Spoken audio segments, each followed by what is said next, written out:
오늘이 첫 시간인데요. 요나서 1장 1절에서 17절까지 말씀, 1장 1절에서 17절까지 여러분이 한 절씩 교독하겠습니다.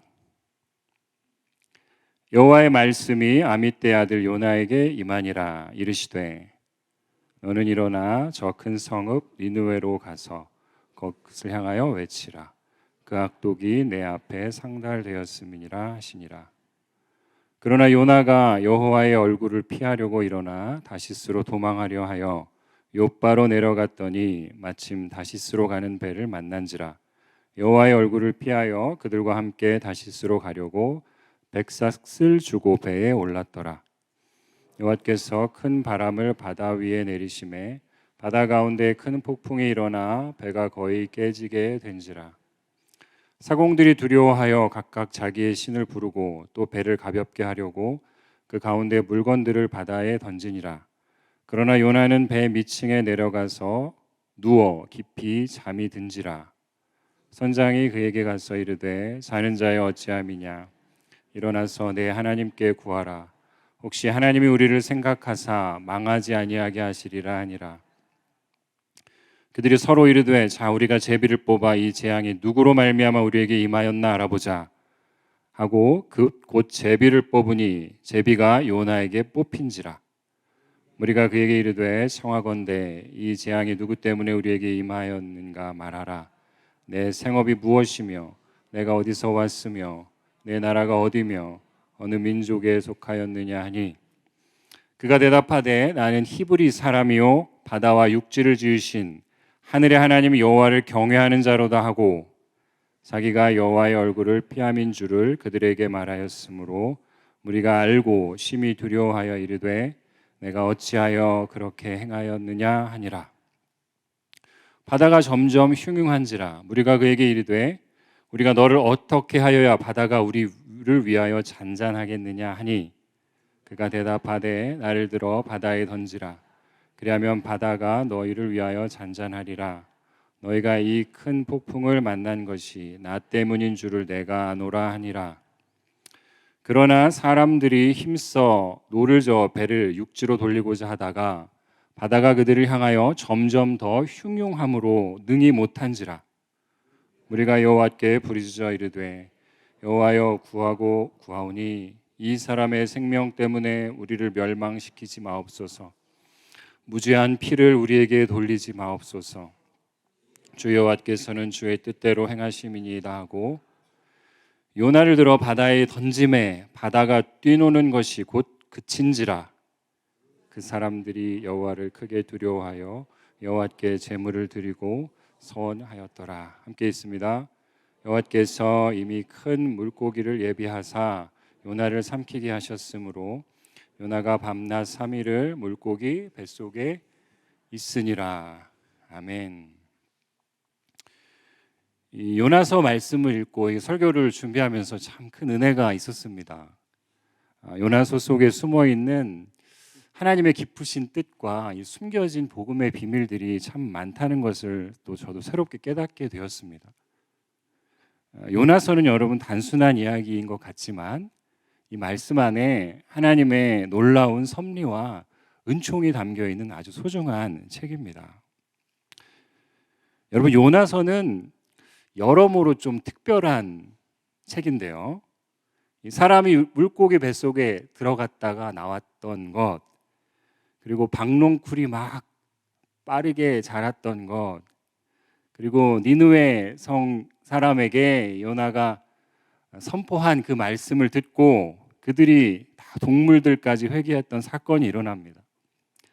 좀 희한한 사건들이 많죠.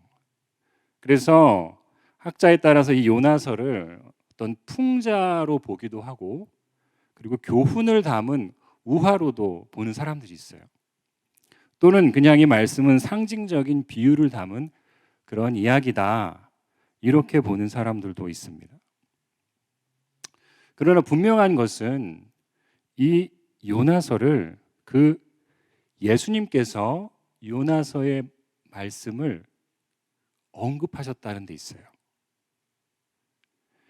예수님께서 마태복음 12장 39절에서 41절에 보면 이 말씀이 있죠.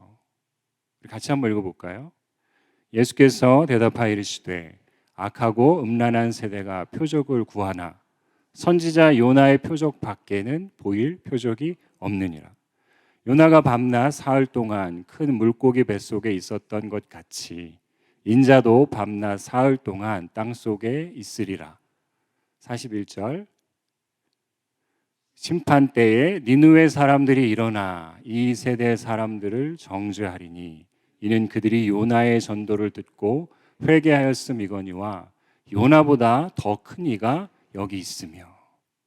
네. 예수님께서 이 요나의 표적을 언급하신 것이죠. 굉장히 의미 있는 말씀이라는 것입니다. 예수님이 이 요나의 표적을 말씀하셨다면 이 요나서는 우리에게 그저 풍자나 우화나 그런 비유가 아니라 예수님의 복음을 이해하는 데 아주 중요한 역할을 하고 있는 것임에 틀림이 없습니다. 요나의 표적은 우리가 알듯이 예수님의 죽음과 부활을 나타내는 표적이기 때문입니다. 요나서의 주인공은 요나도 아니고요, 또 정체불명의 그 물고기도 아닙니다. 요나서의 주인공은 바로 하나님이십니다. 우리가 예전에 사사기를 통해서 여러 사사들을 같이 묵상할 때 우리가 배웠던 것이 있죠. 그 사사기의 주인공들은 그 인물들이 아니라 하나님이시라는 진리이죠. 이 요나서 안에도 우리가 하나님이 어떤 분이신지를 우리가 알아가고 예수님이 어떤 분이신지를 이 요나서를 통해서 더 깊이 만날 수가 있다는 것입니다. 함께 그 말씀 속으로 들어가 봅시다. 1절을 다시 한번 읽어볼까요? 시작. 여호와의 말씀이 아미떼의 아들 요나에게 임하니라 이르시되. 하나님의 말씀, 여호와의 말씀이 요나에게 임합니다. 하나님의 말씀이 임하다. 이 임하다라는 단어를 히브리어로 하야라고 쓰는데요. 하야라는 말은 존재하다, 없었던 것이 생겼다는 뜻이에요. 하나님의 말씀이 요나에게 갑자기 생긴 것이에요. 하나님의 말씀이 요나에게 온 것입니다. 영어로는 came to 이렇게 쓰죠. 하나님의 말씀이 임하면 여러분 어떤 일이 일어날까요? 주로 선지자들에게, 특정한 선지자들에게 하나님의 말씀이 임했는데요. 그 말씀이 임하면 놀라운 일들이 벌어지죠. 우리가 아는 예레미야 선지자는 이 하나님의 말씀이 임하자 그의 마음이 불붙는 것 같아서 견딜 수가 없었다고 고백하고 있어요. 말씀이 임하고 말씀이 들어오면 사건이 생기는 것이에요. 하나님의 일들이 시작되는 것입니다. 요나에게도 그 말씀이 임한 것이에요. 그리고 그 말씀이 임한 사람에게는 그 말씀이 그 사람을 이끌어가게 되어 있어요. 하나님의 말씀이 요나를 어떻게 이끌어 가시는지가 이 요나서의 핵심입니다. 그리고 우리도 같이 그 하나님의 말씀이 어떻게 요나를 이끌어 가는지를 주목해야 됩니다. 자, 요나는 누구입니까? 요나는 우리가 알듯이 선지자예요. 주전 793년에서 753년경에 북이스라엘에서 활동한 선지자입니다. 요나의 이름의 뜻은 비둘기라는 뜻이에요.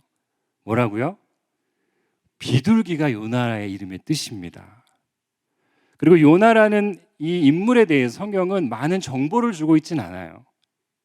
그런데 그에 대한 말씀을 구약 성경 열왕기하 14장 24절 25절에 보면 요나에 대한 정보를 찾을 수가 있어요. 한번 읽어볼까요? 시작. 여호와 보시기에 악을 행하여 이스라엘에게 범죄한 느밧의 아들 여로보암의 모든 죄에서 떠나지 아니하였더라. 이스라엘의 하나님 여호와께서 그의 종 가드에벨 아미떼의 아들 선지자 요나를 통하여 하신 말씀과 같이 여로보암이 이스라엘 영토를 회복하되 하맛 어귀에서부터 아라바 바다까지 하였으니. 자, 이 요나라는 선지자는 북이스라엘에서 활동한 선지자인데 그때 당시의 왕이 여로보암 2세라는 왕 때에 활동했던 거예요. 북왕국 13대 왕인 여로보암 2세 때 왕인데요. 그때는 여러분 북이스라엘이 굉장히 강성했던 때입니다. 그래서 영토도 굉장히 많이 확장했고요.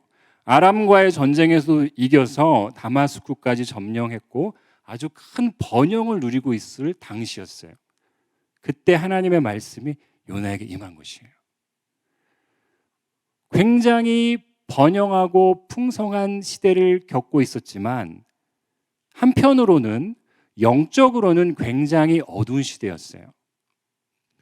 풍요하고 모든 것들이 풍족했지만 죄악이 만연한 시대, 여로보암 2세의 그 우상을 섬기는 대표적인 시기였어요. 그때 하나님의 말씀이 요나에게 임한 것입니다. 그 내용이 무엇이죠? 2절인데요. 같이 한번 읽겠습니다. 시작. 너는 일어나 저 큰 성읍 니느웨로 가서 그것을 향하여 외치라. 그 악독이 내 앞에 상달되었음이라 하시니라. 자, 하나님의 말씀에서 니느웨로 가라는 거예요. 그리고 외치라는 것입니다. 니느웨는 어떤 곳입니까? 니느웨는 아수르의 수도입니다. 세계사에 나오는 아시리아, 여러분 아시죠? 그 아수르의 수도가 이 니느웨 성인데요. 그 니느웨는 아수르 제국은 티그리스강 상류에 있는데 지금의 이라크 그쪽 지역이요. 이라크 현대 도시인 모술의 외곽에 위치해 있는 그 성이 이 니느웨였습니다. 현재는 폐허로 남아 있지만 당시에는 굉장히 큰 도시였어요.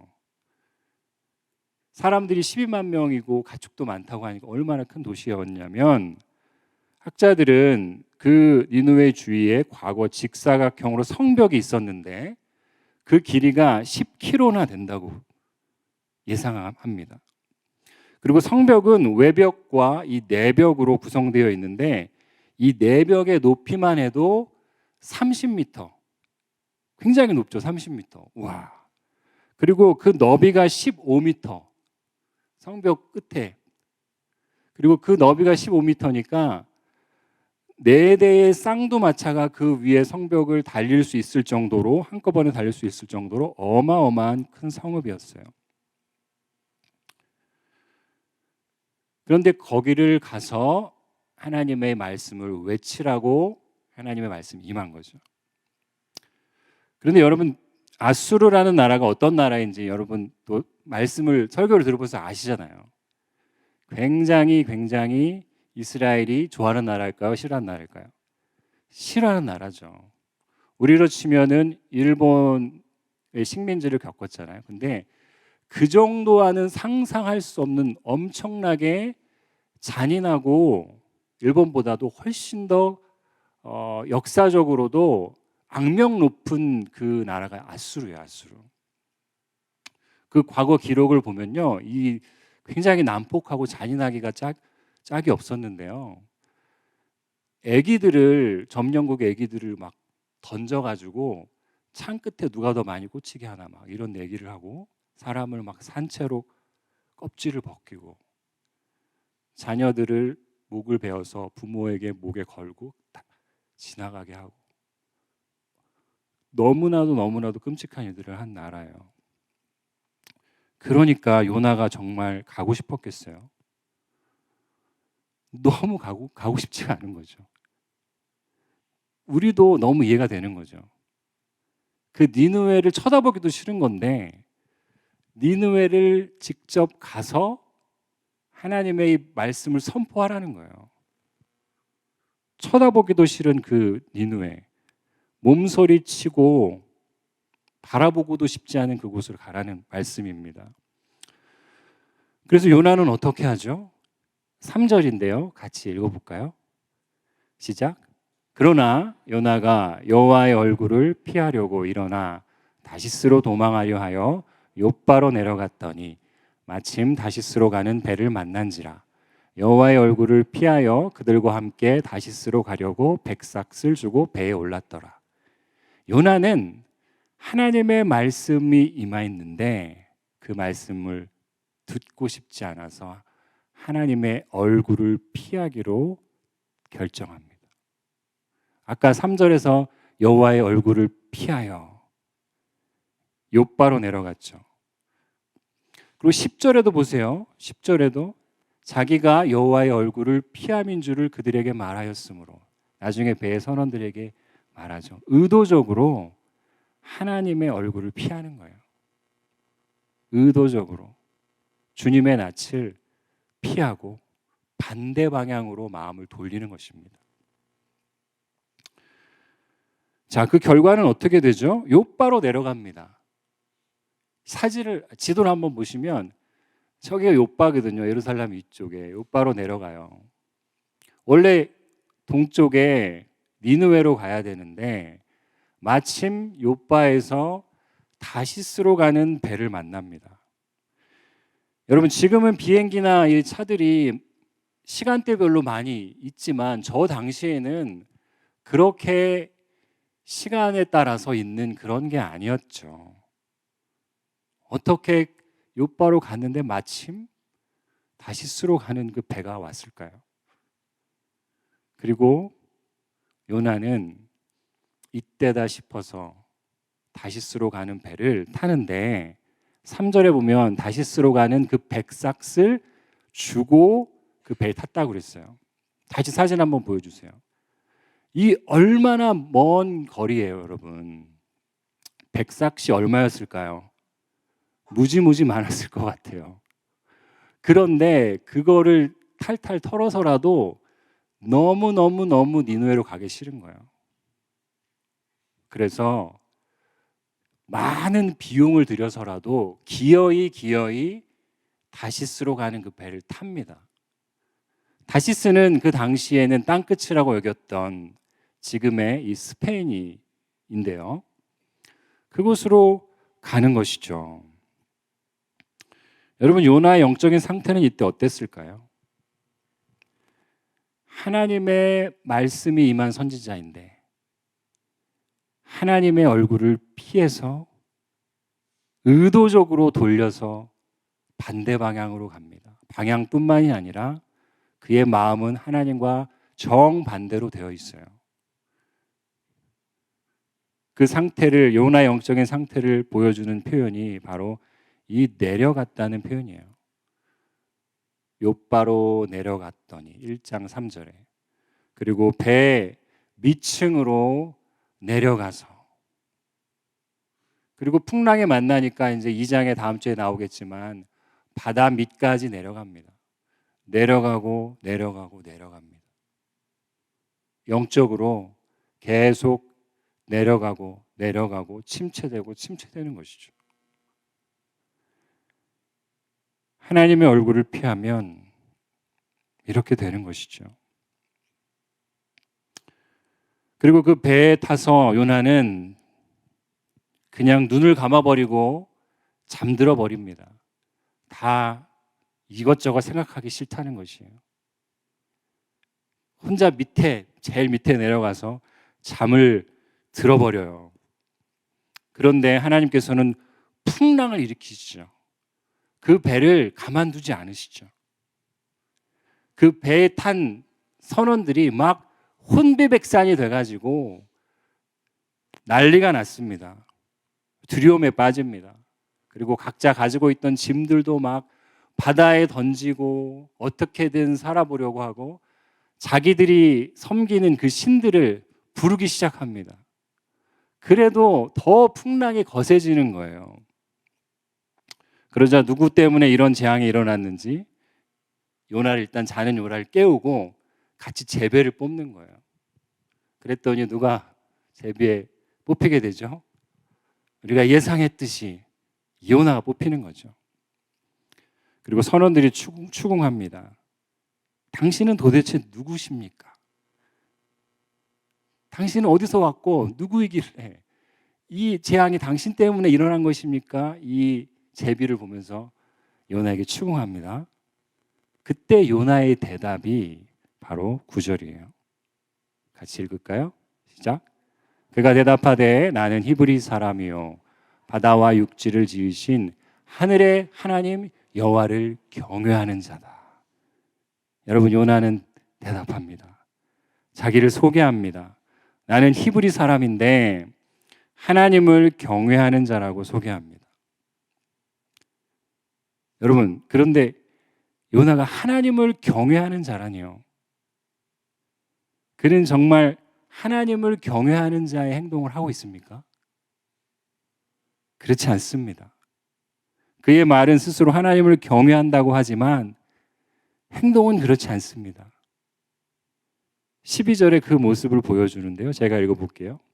그가 대답하되 나를 들어 바다에 던지라. 그리하면 바다가 너희를 위하여 잔잔하리라. 너희가 이 큰 폭풍을 만난 것이 나 때문인 줄을 내가 아노라 하니라. 여러분, 이 풍랑이 하나님께서 진노하셔서 니느웨로 가라고 했는데 주님의 얼굴을 의도적으로 피하여 다시스로 간 것 때문에 일어난 일이라면, 그것을 확실히 요나도 안다면 어떻게 했을까요? 어떻게 했을까요? 나를 바다에 던지라 이렇게 할 것이 아니라 그 자리에서 요나는 회개했어야 될 것입니다. 하나님을 경외했던 자라면, 하나님, 제가 잘못했습니다. 정말 니느웨로 가라는 것 정말 싫지만, 니느웨 사람들 정말 밉지만 하나님이 가라고 하시니 알겠습니다. 순종하겠습니다. 그리고 무릎 꿇어야 했었을 것입니다. 그게 하나님을 경외하는 자의 모습입니다. 그러나 요나는 그냥 나를 죽이세요 하고 바다에 던지세요, 이렇게 고집불통인 것입니다. 그리고 결국 선원들도 요나의 황당한 말에 동의하지 않다가 애를 써보지만 더 풍랑이 심하게 일자 결국은 요나를 바다에 던지고 두려워합니다. 그러자 바다가 잔잔해지죠. 자, 이쯤에서 우리는 요나에 대한 이 이야기에서 하나님께서 무슨 메시지를 주고 계신지 짚어볼 필요가 있습니다. 사실 요나서를 읽으면서 예수님을 우리는 생각하지 않는다면 이 요나서는 큰 의미가 없습니다. 요나서는 우리에게 크고 작은 교훈들을 주지만 그 핵심은 예수님과 연결되어 있습니다. 예수님을 생각나게 한다는 것이죠. 그것을 구속사적인 관점으로 본다는 말을 합니다. 어느 부분에서 예수님이 생각나는가? 윤희연 목사님이 쓰신 요나 하나님과 친밀한 선지자라는 그 책에서 이런 내용을 묵상했는데 제가 발췌해서 여러분에게 좀 소개하고 싶습니다. 먼저 요나서 1장 14절인데요. 제가 한번 읽어보겠습니다. 우리가 여호와께 부르짖어 이르되 여호와여 구하고 구하오니 이 사람의 생명 때문에, 선원들이 말하는 거예요. 우리를 멸망시키지 마옵소서. 무죄한 피를 우리에게 돌리지 마옵소서. 여러분, 이 말씀 선원들이 하고 있죠.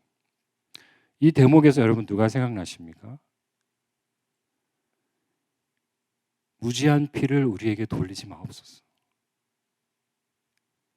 예수님을 십자가에 내어준 이 빌라도가 떠오르게 됩니다. 마태복음 27장 24절에 빌라도가 아무 효험 없이 도리어 밀란이 나려는 것을 보고 물을 가져다가 무리 앞에서 손을 씻으며 가로되 이 사람의 피에 대하여 나는 무죄하다고 말하고 있죠. 빌라도가 예수님을 내어줄 때 뭐라고 했습니까? 저는 죄가 없습니다. 그리고 예수님을 어떻게 하죠? 십자가에 내어줍니다. 요나가 바다에 던져졌듯이 예수님도 십자가에 던져지셨습니다. 요나가 물고기 뱃속에서 3일 만에 나왔듯이 예수님도 3일 만에 부활하셨습니다. 요나를 통해서 이방인 선원들의 목숨을 구했듯이 예수님을 통해서 이방인 우리와 열방을 예수님은 구원하셨습니다.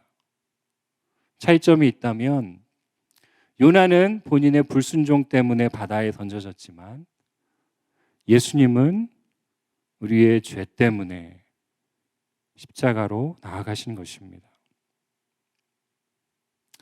요나는 그냥 자신이 죽어버리겠다고 물속에 던지라고 하여 들어갔지만, 그러나 하나님께서는 이 요나를 어떻게 하시죠?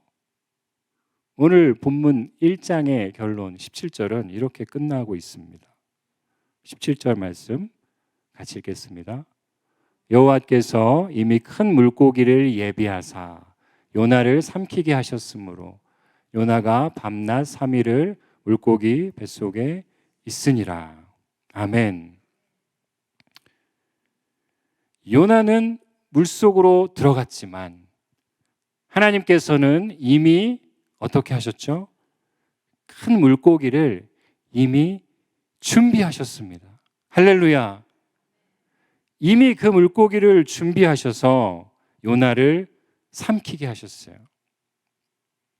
하나님은 요나의 이 불순종과 불완전함을 아셨지만 요나를 결코 포기하지 않으십니다.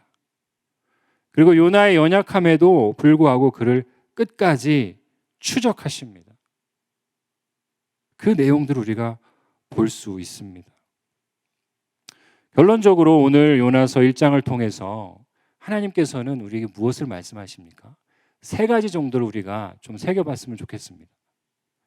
첫 번째는 무엇이냐면 하나님은 요나를 포기하지 않으시고 끝까지 추적하시는 하나님이세요. 요나가 아무리 하나님의 얼굴을 피하고 하나님의 마음으로 멀어지려고 하여도 하나님은 요나를 결코 포기하지 않으십니다.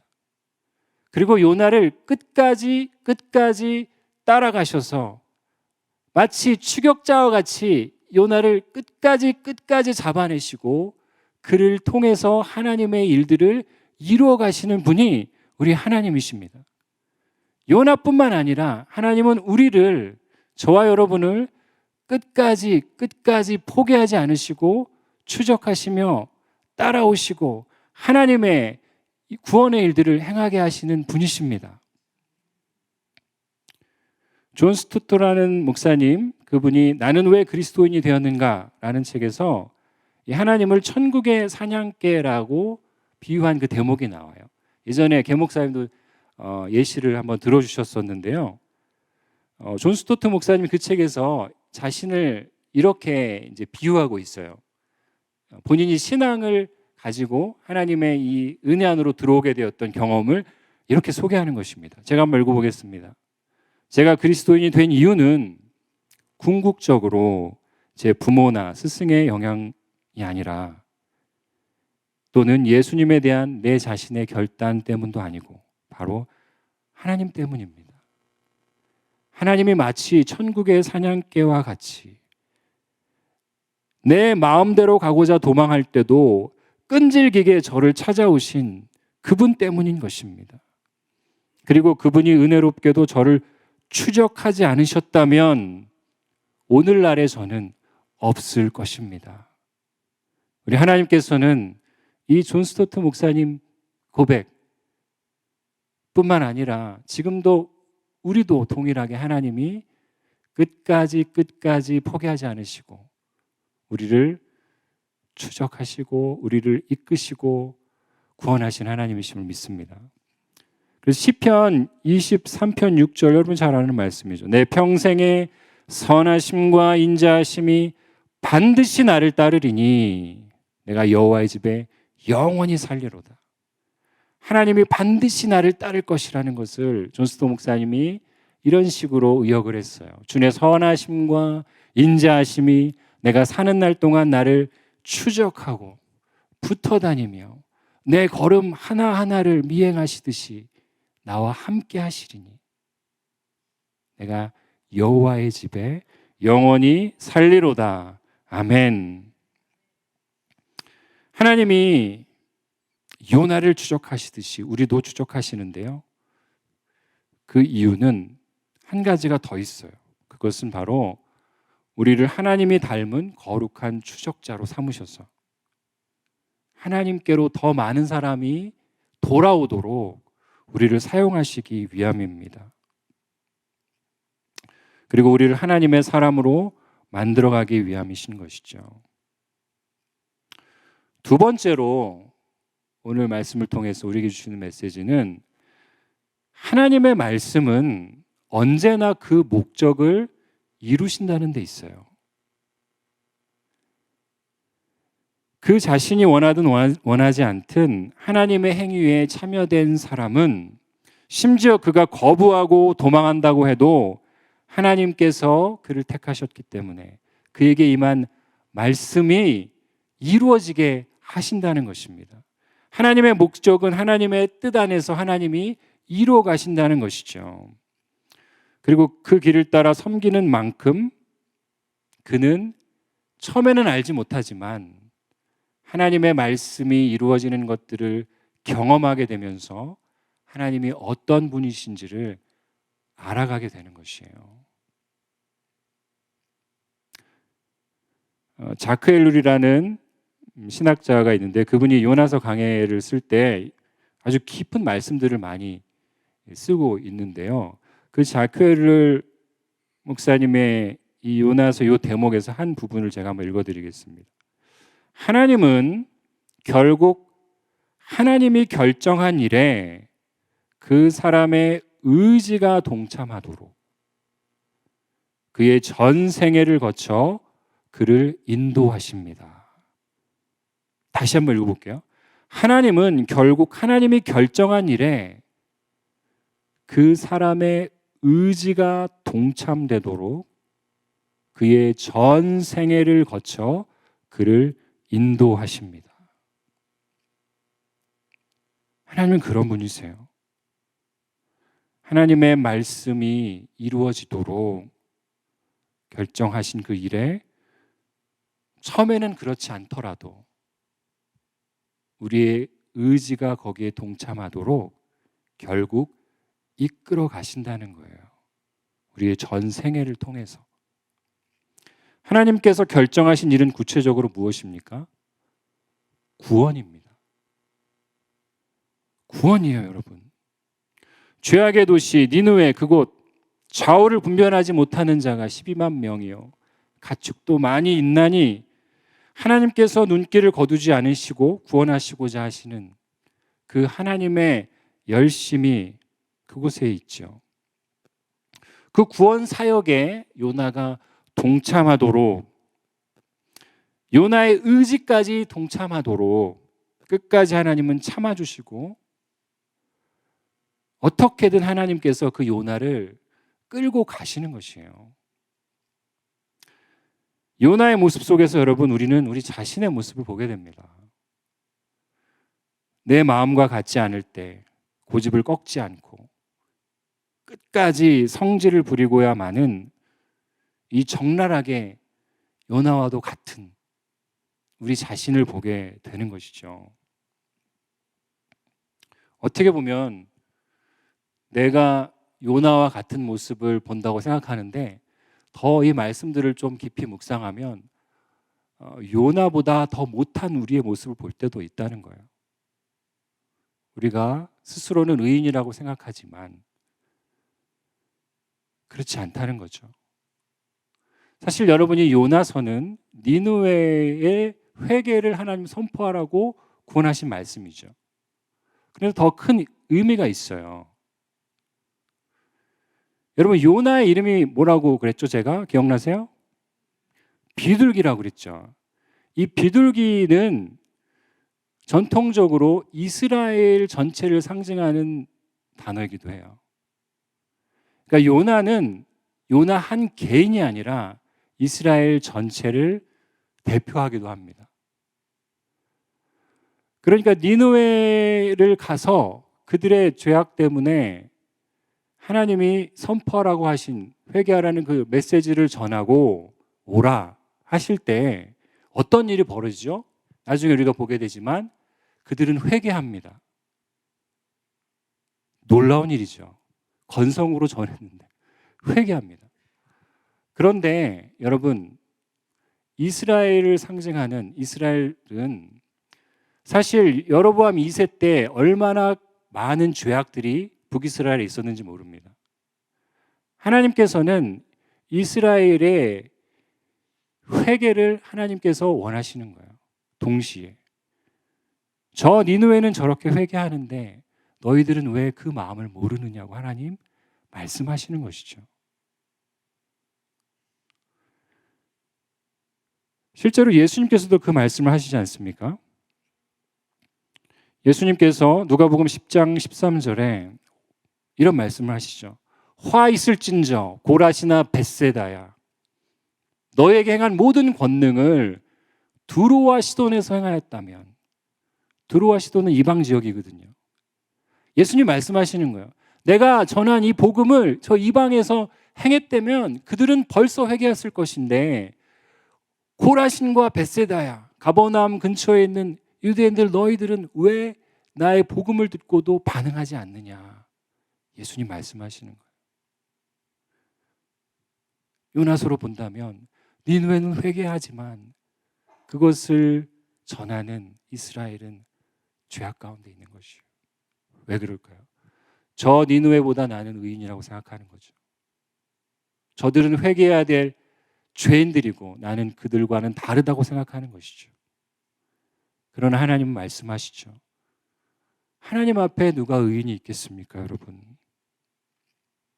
이 요나서는 모든 사람과 관련이 있습니다. 요나서는 니느웨의 죄악이 얼마나 큰지 더불어서 이스라엘의 죄악이 또 얼마나 큰지를 말해줍니다. 그럼에도 불구하고 하나님의 사랑이 얼마나 큰지 니느웨와 그리고 요나에게, 즉 이스라엘에게 말씀하고 계시는 거예요. 나의 죄가 하나님 앞에 얼마나 큰지 알게 하시며 동시에 포기하지 않으시는 그 하나님의 사랑이, 추적하시는 그 사랑이 얼마나 큰지를 말씀해 주시는 것이 바로 이 요나서예요. 하나님 앞에 그 하나님의 마음을 우리가 담고 주님 앞에 더 가까이 나아가는 저 여러분 되시기를 축복합니다. 마지막 세 번째로 요나서에게 우리에게 주시는 하나님 메시지는 같이 한번 읽어볼까요? 시작. 하나님은 나의 다시스에서 하나님의 니느웨로 나아가길 원하십니다. 하나님께서는 여러분 우리가 원치 않은 것을 말씀하실 때가 있습니다. 내가 원치 않는 것은 바로 니느웨입니다. 다시스에 머물고 싶습니다. 나는. 여러분, 니느웨는 어디입니까?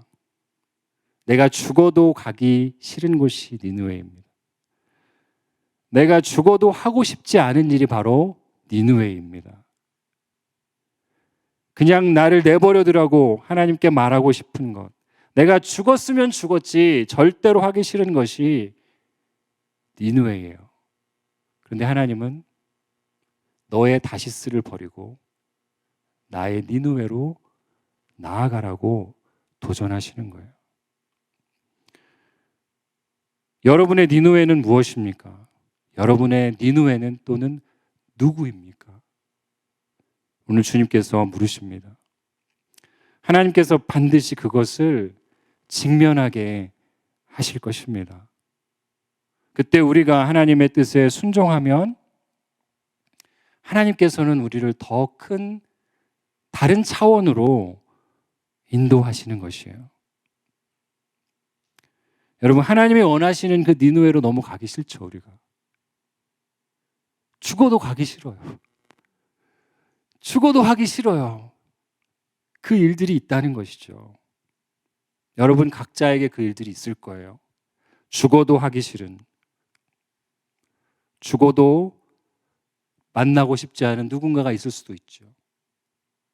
그러나 하나님은 너의 다시스를 버리고 나의 니느웨로 나아가라고 도전하시는 거예요. 죽어도 하기 싫은 그 일을 통과하는 방법은 내가 죽었음을 선포하는 방법뿐입니다. 내가 이미 십자가에 죽었음을 인정할 때 죽어도 하기 싫은 그 일 가운데로 나아가는 거예요. 갈라디아서 2장 20절에 내가 그리스도와 함께 십자가에 못 박혔나니 그런즉 이제는 내가 산 것이 아니요 오직 내 안에 그리스도께서 사신 것이라. 이제 내가 육체 가운데 사는 것은 나를 사랑하사 나를 위하여 자기 자신을 버리신 하나님의 아들을 믿는 믿음 안에서 사는 것이니라. 사랑하는 여러분, 하나님께서는 우리의 전 생애를 걸쳐서 우리를 끝까지 포기하지 않으시는 분이심을 믿으시기 바랍니다. 그리고 그 하나님은 끝까지 우리를 추적하시고 당신의 구원의 길로 인도하실 것을 믿으시기 바랍니다. 주님께서는 하나님의 마음을 우리에게 주셔서 우리가 주님의 마음을 깨달아 가도록 우리를 훈련시키실 것입니다. 그 하나님의 마음에 자신을 내어드리며 동참할 때 예수님의 십자가 앞에 내가 죽었음을 고백하고 선포할 때 나의 의지를 내려놓고 주님이 원하시는 그 자리까지, 주님이 원하시는 그 곳까지 우리를 나아가시도록 하나님은 이끄실 것입니다. 그 하나님의 마음을 알고 그분의 뜻에 순종할 때 우리의 세계가 더욱더 넓어지게 될 것입니다. 그리고